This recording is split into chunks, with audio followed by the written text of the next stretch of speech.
Hi guys, ഇന്നത്തെ നമ്മുടെ class എന്ന് പറഞ്ഞാൽ പൾട്രൂഷൻ അതുപോലെ തന്നെ നമ്മുടെ ഫിലമെൻറ്റ് വൈൻഡിങ് എന്ന് പറയുന്ന രണ്ട് കോമ്പോസിറ്റ് മാനുഫാക്ചറിങ് മെത്തേഡിനെ കുറിച്ചാണ് നമ്മൾ ഇന്നത്തെ ക്ലാസ്സിൽ നോക്കുന്നത്. ഓക്കെ, അപ്പോൾ പൾട്രൂഷൻ എന്ന് പറയുന്നത് ഒരു ഓട്ടോമേറ്റഡ് പ്രോസസ്സാണ്. നമുക്ക് ഈ കണ്ടിന്യൂസ് ബാച്ച് പ്രൊഡക്ഷൻസ് എന്നൊക്കെ പറയില്ലേ, അതുപോലെ കണ്ടിന്യൂസ് പ്രൊഡക്ഷൻ കിട്ടുന്ന ഒരു കോമ്പോസിറ്റ് മാനുഫാക്ചറിങ് മെത്തേഡിനെയാണ് നമ്മൾ പൾട്രൂഷൻ എന്ന് പറയുക. നമുക്ക് ഇതിൽ ഫൈബർ മാറ്റ് അല്ലെങ്കിൽ ഫൈബർ നമ്മൾ റോവിങ്സ് ഉണ്ടാക്കി വെച്ചിട്ടില്ലേ, നമ്മൾ ബോബിൻസ് എന്നൊക്കെ ഉള്ള ഇതിൽ പറയുന്ന നമ്മൾ ഫൈബർ ഉണ്ടാക്കുന്ന സമയത്ത് പഠിച്ചിട്ടുള്ള ആ ഫൈബർ റോവിങ്സിൽ നിന്ന് ഫൈബറിനെ നമ്മളൊരു പുൾ ഔട്ട് വെച്ചിട്ട്, ഇവിടെ ഒരു പുള്ളറുണ്ട്, ഈ പുള്ളറിലേക്ക് കണക്ട് ചെയ്തതിന് ശേഷം ഈ പുള്ള് ചെയ്യുന്നതനുസരിച്ച് ഇതിൽ നിന്ന് നമ്മൾ ഫൈബറിനെ ഇങ്ങോട്ടേക്ക് കൊണ്ടുവരും. ഈ കൊണ്ടുവരുന്നതിൻ്റെ ഇടയ്ക്ക് നമ്മൾ ഇവിടെ ഒരു ഡൈ നമ്മളിവിടെ വെച്ചിട്ടുണ്ട്. ഈ ഡൈയിൽ ഏത് ഷേപ്പിലാണോ കോമ്പോസിറ്റ് മെറ്റീരിയൽ വേണ്ടത് ആ കോമ്പോസിറ്റ് മെറ്റീരിയലിൻ്റെ ഷേപ്പിലേക്ക് നമ്മൾ ഈ ഡൈ അറേഞ്ച് ചെയ്യും. ഈ ഫൈബർ ഇതിലൂടെ ഇങ്ങോട്ടേക്ക് വരുമ്പോൾ ആ ഡൈയിൽ പ്രസ് ചെയ്തിട്ട് നമ്മൾ ആ ഡൈൻ്റെ ഷേപ്പിലുള്ള കോമ്പോസിറ്റ് മെറ്റീരിയൽ ഉണ്ടാക്കിയിട്ട് നമ്മൾ ഇങ്ങോട്ടേക്ക് പുള്ളർ വെച്ചിട്ട് പുറത്തേക്ക് വന്ന് കട്ട് ചെയ്തിട്ട് ആ ഒരു പ്രൊഡക്റ്റിലേക്ക് ഉണ്ടാക്കിയെടുക്കുന്ന ഒരു മെത്തേഡിനെയാണ് നമ്മൾ പൾട്രൂഷൻ എന്ന് പറയുക. അപ്പോൾ ഇതിലേക്ക് കൊണ്ടുവരുന്നതിന് മുമ്പായിട്ട് ഇവിടെ ഒരു റെസിൻ ബാത്ത് എന്ന് പറഞ്ഞാൽ ഇതിലേക്കുണ്ട്. അവിടെ റെസിനിൽ നമ്മൾ കാറ്റലിസ്റ്റ് മിക്സ് ചെയ്തതിന് ശേഷം ഇവിടെ നമ്മൾ ആ ഒരു ഇവിടെയുള്ള ഒരു ബേസിൽ നമ്മൾ വെച്ചിട്ടുണ്ടാവും. ഇതിലേക്ക് ഡിപ്പ് ചെയ്ത് ഇവിടെ ഒരു റോളർ കൊടുത്തിട്ടുണ്ട്. ഈ റോളറിലൂടെയാണ് ഇത് ഡിപ്പ് ചെയ്ത് ഇതിലേക്കും നമ്മൾ ഡിപ്പ് ചെയ്ത് പുറത്തേക്ക് കൊണ്ടുവരികയാണ് ചെയ്യുക. അങ്ങനെ റെസിനും നമ്മുടെ ഫൈബറും കൂടെ ഉള്ള ആ ഒരു കോമ്പോസിറ്റ് പ്രീ പ്രഗ്ന വേണമെങ്കിൽ നമുക്ക് പറയാം, ഒരു പ്രീ മിക്സ് ചെയ്തിട്ടുള്ള ഇതിനെ നമ്മൾ ഡൈയിലേക്ക് കൊണ്ടുവന്ന് അവിടെ പ്രസ് ചെയ്ത് ഏതാണോ കമ്പോണൻറ്റ് ആ കമ്പോണൻറ്റ് ഉണ്ടാക്കിയെടുക്കുകയാണ് ഈ പൾട്രൂഷൻ എന്ന് പറയുന്ന മെത്തേഡ്. സിമ്പിളാണ്.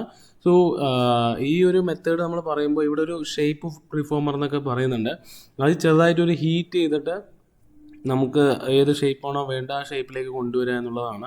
സോ ഇത് വലിയൊരു ഇമ്പോർട്ടൻസ് കൊടുക്കണ്ട. ഇവിടെയാണ് നമുക്ക് എന്താണോ ഷേപ്പ് വേണ്ട ആ ഷേപ്പിലേക്ക് ഡൈ ചെയ്തിട്ട് ആ ഡൈയിൽ നിന്ന് ആ ഷേപ്പ് ഉണ്ടാക്കിയതിന് ശേഷം ഈ പുള്ളറിൻ്റെ ഇടയിലൂടെ പുറത്തേക്ക് വന്ന് ഇവിടെ ഒരു കട്ടർ വെച്ചിട്ടുണ്ട്. ആ കട്ടർ വെച്ചിട്ട് നമുക്ക് വേണ്ട പ്രൊഡക്റ്റിനെ കട്ട് ചെയ്തിട്ട് നമ്മൾ അതിലേക്ക് മാറ്റിയെടുക്കുന്നത്. സോ ഇത്രയേ ഉള്ളൂ ബേസിക് പൾട്രൂഷൻ മെത്തേഡ് എന്ന് പറയുന്നത്. സോ അതിൻ്റെ നിങ്ങൾക്ക് ഏത് വേണമെങ്കിലും, ഇപ്പോൾ ഫൈബർ മാറ്റ് വെച്ചിട്ടുള്ള റോവിങ്സ് വെച്ചിട്ടോ അല്ലെങ്കിൽ ഫൈബർ വെച്ചിട്ടോ എത്ര കോമ്പിനേഷൻസിൽ വേണമെങ്കിലും, എത്ര നമ്പർ ഓഫ് ഫൈബേഴ്സ്, എത്ര നമ്പർ ഓഫ് ഫൈബർ മാറ്റുകൾ വെച്ചിട്ട് വേണമെങ്കിലും നമുക്ക് നമുക്ക് ആ ഒരു കോമ്പോസിറ്റ് മെറ്റീരിയൽ നമുക്ക് ഉണ്ടാക്കിയെടുക്കാം.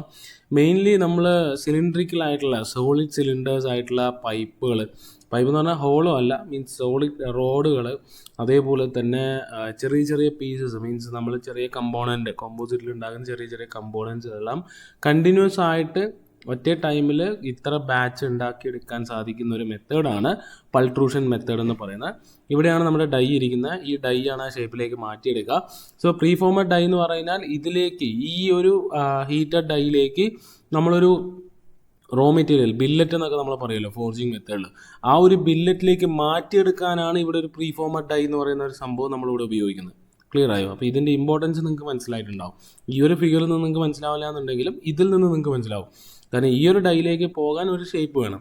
ആ ഷേപ്പിലേക്ക് ഇവിടെ നിന്നുള്ള എല്ലാ ഫൈബറുകൾ, എത്ര നമ്മൾ ഫൈബർ മാറ്റുകൾ നമ്മൾ ഉപയോഗിക്കുന്നോ അതിനെ ഒരു ഷേപ്പിലേക്ക് മാറ്റിയെടുക്കും.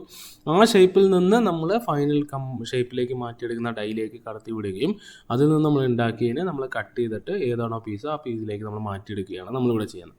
ഓക്കെ, ഇതിൽ നമുക്ക് വൈഡ് വെറൈറ്റി ഓഫ് കമ്പോണൻസ് അങ്ങനെ ഒരു സംഭവം നമുക്ക് ഇതിലേക്ക് ഉണ്ടാക്കിയെടുക്കാൻ നമുക്ക് സാധിക്കില്ല ഈ ഒരു പൾട്രൂഷൻ മെത്തേഡിലൂടെ.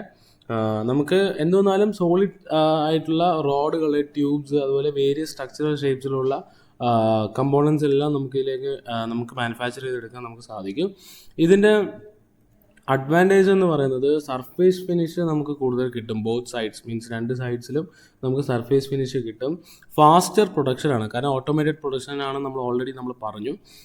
അപ്പോൾ നമുക്ക് ഇത്ര നമ്പർ ഓഫ് കമ്പോണൻസ് പെട്ടെന്ന് നമുക്ക് മാനുഫാക്ചർ ചെയ്ത് നമുക്ക് പറ്റും. അതുപോലെ യൂണിഫോം പ്രൊഡക്റ്റ് ക്വാളിറ്റിയാണ്, കാരണം നമുക്കിപ്പോൾ 50 പ്രോഡക്റ്റ്സ് മീൻസ് 50 പീസസ് ഉണ്ടാക്കുന്നത് ഓരോ പീസായിട്ട് നമ്മൾ ചെയ്യുമ്പോൾ പലതും പല രീതിയിലുള്ള ക്വാളിറ്റിയിലായിരിക്കും ഉണ്ടാവുക.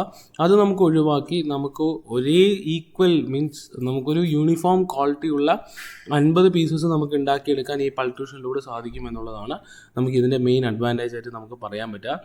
ലെസ് ലേബർ കോസ്റ്റ് തന്നെയാണ്, കാരണം നമുക്ക് അത്രയും ലേബർ ഇതൊന്നും നമുക്ക് ആവശ്യമില്ല. അതുപോലെ തന്നെ നമുക്ക് ഫിനിഷിങ് ഓപ്പറേഷൻസ് കുറച്ച് ആവശ്യമുണ്ട്, കാരണം നമ്മൾ പറഞ്ഞല്ലോ നമുക്ക് ഫോർജിങ്ങിൽ നിങ്ങൾക്ക് അറിയാം ഫോർജിങ്ങിൻ്റെ ഔട്ട്പുട്ട് നമുക്ക് ചെയ്ത് വരുന്ന ഇതിൽ നമുക്ക് ചെറുതായിട്ട് ഒരു വേസ്റ്റേജ് വരും. ആ വേസ്റ്റേജ് ഒക്കെ കട്ട് ചെയ്തെടുത്താൽ മാത്രമേ ഫിനിഷിങ് ഓപ്പറേഷൻ നമുക്ക് ആവശ്യമുണ്ട്. അതുപോലത്തെ ഫിനിഷിങ് ഓപ്പറേഷൻ നമുക്ക് ഇതിലും ആവശ്യമുണ്ട്. സോ പിന്നെ മെയിൻ ഡിസഡ്വാൻറ്റേജ് നമുക്ക് പറയാമെന്ന് പറഞ്ഞു കഴിഞ്ഞാൽ ഹൈ കോസ്റ്റാണ്. കാരണം മോൾഡ് മറ്റ് കാര്യങ്ങളെല്ലാം കോസ്റ്റ് നമുക്ക് വൈസ് നമുക്ക് ഇത്തിരി കൂടുതലാണ്. അതുപോലെ തന്നെ ലാർജ് സൈസ് നമുക്ക് മാനുഫാക്ചർ ചെയ്യാൻ നമുക്ക് പറ്റില്ല. കാരണം നമുക്കറിയാലോ എത്രയാണോ ടൈം നമുക്ക് പറ്റുക ആ ഒരു രീതിയിൽ നമുക്ക് പറ്റുള്ളൂ. ഓക്കെ, പിന്നെ തെർമോസെറ്റ് ആയിട്ട് നമുക്ക് മാനുഫാക്ചർ ചെയ്യാൻ നമുക്ക് പറ്റുള്ളൂ. മറ്റ് തെർമോ പ്ലാസ്റ്റിക്കിലൊന്നും നമുക്കിത് മാനുഫാക്ചർ ചെയ്തെടുക്കാൻ സാധിക്കില്ല. പിന്നെ നമുക്ക് അടുത്ത മെത്തേഡ് എന്ന് പറയുന്നത് ഫിലമെൻറ്റ് വൈൻഡിങ് ആണ്. ഫിലമെൻറ്റ് വൈൻഡിങ് എന്ന് പറഞ്ഞാൽ നിങ്ങൾക്ക് പേര് കേട്ടാൽ തന്നെ മനസ്സിലാവും വൈൻഡിങ് ആണ്. വൈൻഡിങ് എന്ന് പറഞ്ഞാൽ നമുക്കറിയാം റൊട്ടേറ്റ് ചെയ്യുന്ന രീതിയിലുള്ള മാനുഫാക്ചറിങ് മെത്തേഡ്. അപ്പോൾ നമുക്ക് ട്യൂബ് പോലത്തുള്ള ഹോളോ സിലിണ്ടർ പോലത്തുള്ള മാനുഫാക്ചറിങ് മീൻസ് കോമ്പോസിറ്റ് മെറ്റീരിയലിനെ മാനുഫാക്ചർ ചെയ്യാൻ വേണ്ടി ഉപയോഗിക്കുന്ന മാനുഫാക്ചറിങ് മെത്തേഡ് തന്നെയാണ് ഫിലമെൻറ്റ് വൈൻഡിങ് എന്ന് പറയുക. ഈ ഫിഗറിൽ നിന്ന് തന്നെ നിങ്ങൾക്ക് മനസ്സിലാവും ഇവിടെ നമുക്ക് ഔട്ട്പുട്ടായിട്ട് കിട്ടുന്നത് ഹോളോ സിലിണ്ടറിക്കൽ ടൈപ്പിലുള്ള കമ്പോണൻസ് ആയിരിക്കും നമുക്ക് കിട്ടുക. അപ്പോൾ നമുക്ക് പൈപ്പ് പോലത്തുള്ള സെക്ഷൻസ് എല്ലാം നമുക്ക് മാനുഫാക്ചർ ചെയ്യാൻ ഈസി ആയിട്ട് മാനുഫാക്ചർ ചെയ്യാം. നമ്മൾ പൾട്രൂഷനിൽ നമുക്ക് പൈപ്പ് മാനുഫാക്ചർ ചെയ്യാമെന്ന് പറഞ്ഞു, പക്ഷേ അത് ചെറിയ ചെറിയ പീസസ് ആ ഡൈൻ്റെ ഇതിനനുസരിച്ച് നമുക്ക് പറ്റുള്ളൂ. ഇവിടെ നമുക്ക് ഈ മാൻഡ്രിൽ എത്ര വലിപ്പം ഉണ്ടാകുന്നോ അത്ര വലിപ്പത്തിൽ എത്ര തിക്നെസ്സിൽ വേണമെങ്കിലും നമുക്ക് വൈൻഡ് ചെയ്തെടുത്തുകൊണ്ട് ഒരു പൈപ്പിൽ കോമ്പോസിറ്റ് മെറ്റീരിയൽ ഉണ്ടാക്കിയെടുക്കാം എന്നുള്ളത് നമുക്ക് ഇതിൽ കിട്ടുന്ന ഒരു അഡ്വാൻറ്റേജ് ആണ്.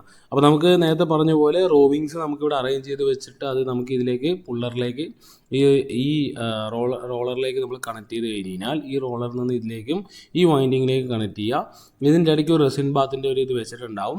ആ റെസിൻ ബാത്തിലൂടെ ഇത് ഡിപ്പ് ചെയ്ത് കൊണ്ടുവന്ന് ഈ റെസിൻ അടക്കമുള്ള ഈ ഫൈബറിനെ ഇവിടെ കൊണ്ടുവന്ന് നമുക്ക് എങ്ങനെയാണോ നമുക്ക് അറേഞ്ച് ചെയ്യേണ്ടത് ആ അറേഞ്ച്മെൻറ്റുള്ള രീതിയിൽ നമ്മൾ മാൻഡ്രലിനെ റൊട്ടേറ്റ് ചെയ്ത് കഴിഞ്ഞാൽ നമുക്ക് കോമ്പോസിറ്റ് മെറ്റീരിയലിലുള്ള പൈപ്പ്സ് നമുക്ക് മാനുഫാക്ചർ ചെയ്തെടുക്കാൻ പറ്റും എന്നുള്ളതാണ് ഈ ഫിലമെൻറ്റ് വൈൻഡിങ്ങിൻ്റെ അഡ്വാൻറ്റേജ് എന്ന് പറയുന്നത്.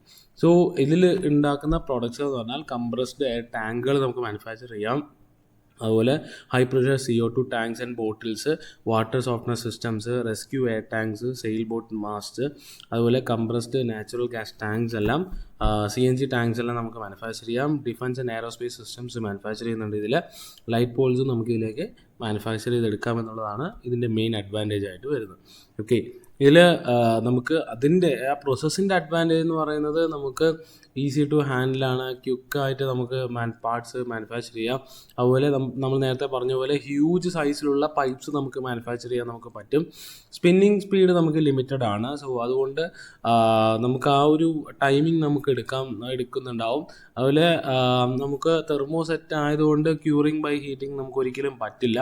അതുപോലെ ഷേപ്പ് നമുക്ക് ഒരു ലിമിറ്റഡ് ആണ്. കാരണം സിലിണ്ട്രിക്കൽ സൈസിലുള്ള ഷേപ്പ് മാത്രമല്ലേ നമുക്ക് ഇതിൽ മാനുഫാക്ചർ ചെയ്യാൻ നമുക്ക് സാധിക്കുള്ളൂ. അപ്പോൾ ഇത്രത്തോളം ആണ് നമുക്ക് ഇതിൽ പഠിക്കാനുള്ളത്. എന്തെങ്കിലും സംശയം ഉണ്ടെങ്കിൽ ചോദിക്കുക.